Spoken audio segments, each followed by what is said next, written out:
Marty Sebastian from Vivet 26. So, right now, dito po si ate. Kat. What course po? Yes, at English. So, ito po yung question natin. What policies support gender inclusivity and LGBTQIA rights on campus? Ito po sa university natin. What policies Opo. do we follow? Siguro it depends on the department. Kasi I know within this, sa CTE kasi, and I think with your department also, no, in this regard, the long hair sa mga gays natin and bisexuals na man. Tapos, in terms of the clothing din, that's the practice. Hindi ko alam if it's on the policy, written policy, pero alam ko, the university is discouraging LGBTQ from wearing their comfortable clothing. So, kung ano yung prescribed uniform, that is what they use. So, good day everyone. My name is Alvin Dos Reyes and I'm with and from department Computer Technology. So, ang question is, how has the university curriculum addressed gender and sexuality over time? So, okay lang. Okay lang.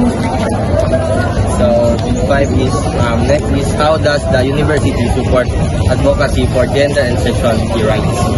Sexual rights. So ano lang, as I observe as a student of GPPSU, so yung ano nila dito is same lang yung tense nila.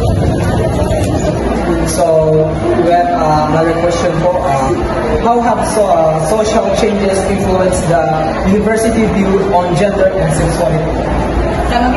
Paano po yung yung view ng university sa sexual and gender? Yun lang, university sex and gender orientation ng mga students. Wala naman ako nakitang discrimination from the people sa university. They respect the LGBTQ community. It's just that we have to follow the rules and policies of the university. Pero regarding the social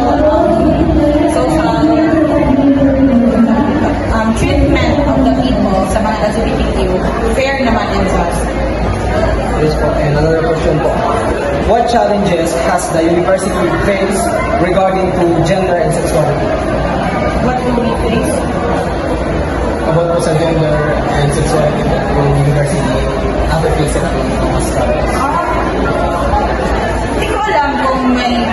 I think hindi ako particular sa my experience in university as a whole kasi hindi naman ako masyado ganun engaged. Pero